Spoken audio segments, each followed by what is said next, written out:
Terima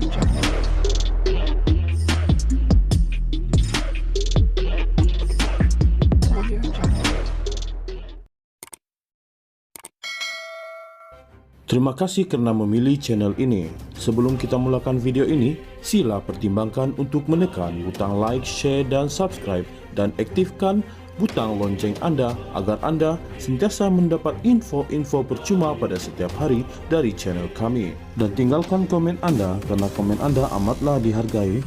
Terima kasih.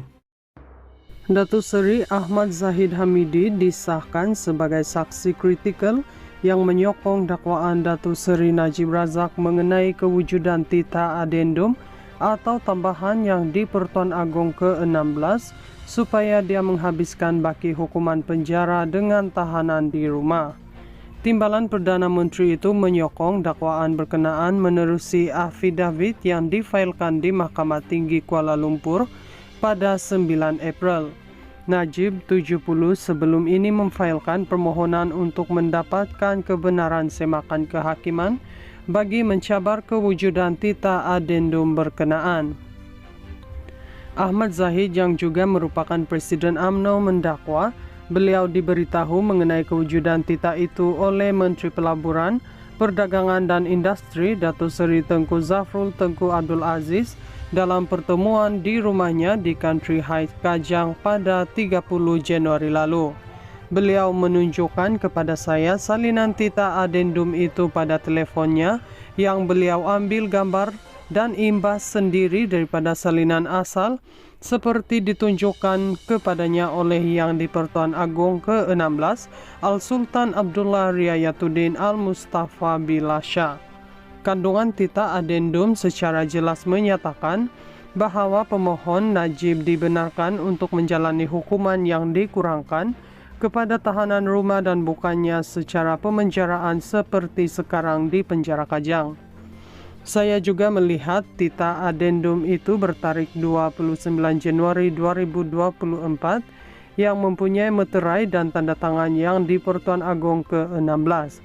Saya seterusnya mengesahkan bahawa titah adendum itu adalah tulen dan sebenarnya adalah titah prerogatif diraja sama seperti titah utama, katanya dalam afidavit berkenaan. Ahmad Zahid juga mendakwa beliau percaya anggota kerajaan yang lain juga sudah melihat titah adendum berkenaan. Saya juga percaya selain saya dan Tengku Zafrul, anggota kerajaan lain sudah melihat titah adendum berkenaan.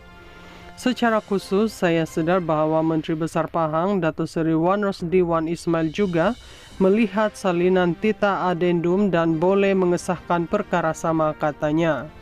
Beliau dalam pada itu berkata tiada salinan titah adendum atas alasan kerahsiaan dan kewajaran, terutama memandangkan titah pada masa itu belum dilaksanakan lagi.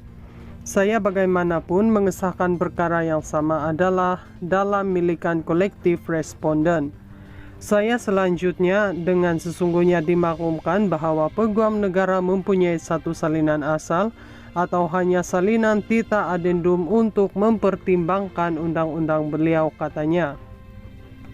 Najib 70 memfailkan permohonan semakan kehakiman itu di Mahkamah Tinggi di sini pada 1 April.